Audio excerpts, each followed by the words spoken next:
Bakit maraming bobo sa pag-ibig? Mahal eh. Yun, number one, mahal eh.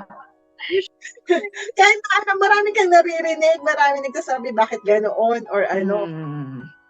Hoping rin na in the end parang ito yung gusto ko mahal ko Kaya tayo kasi mga babae, kapag tayo nagmahal, even first time, naandun agad tayo sa, hindi, pang forever na natin yan. Hindi natin alam ang mga lalaki saglit, isa ka lang sa mga first ko muna na batch. Hindi ako pang forever mo.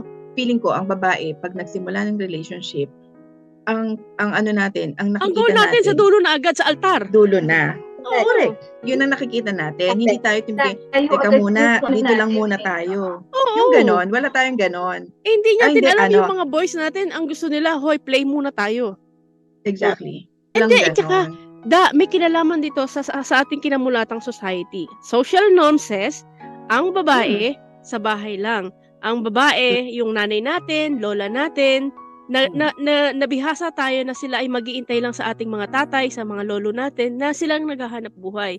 Kung yan magloko, magkaroon ng babae, kulasisi, ganyan tawag di ba noon, normal na magganon ang lalaki kasi yun yung privilege nila. Unlike sa babae, na-hone tayo na the moment na ipananganak tayo, dapat tayo isa lang ang ating mahal. Yung lalaking nakilala natin, kung sinong makakakuha ng ating puri, yun din dapat ang mag-end up sa atin sa kasal.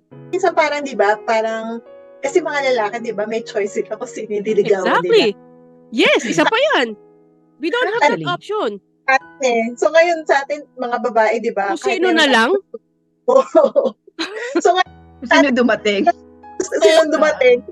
Yun na lang yung i-cherish natin, di ba? Parang ang iisipin mo na lang yes or no kung gusto mo. Oo, kasi diba? Kung ikaw ang magpakitang motibo, napakasamang babae nito, ang dumi-dumi. Correct. Option sila kung sino niligaw na tayo parang, pwede ba yung although may choice din naman tayo kung sino yung sasagutin natin. Pero minsan, pero gano'ng kadami kasi? Kaya nga. That is kung may options, diba? That is kung may options tayo. Pero kung wala kang option, ito yung dumating sa'yo. So, ito na lang yung papalagahan mo. Diba? Tama. Correct. So, parang kahit hindi mo siya masyadong bet, saglit, siya lang ang naandyan. Susi pa ba ako? Diba? Ayun.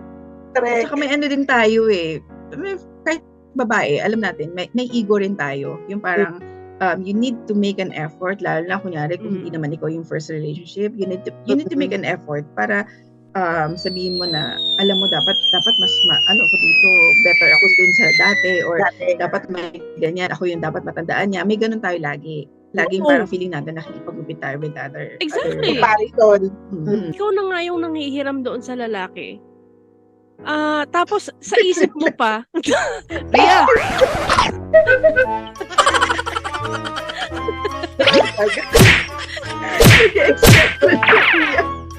Ayun, ano naman mag-virtual factor na. Mamaya training mo kay Jaden, ha? Ano lang, napipit ko lang.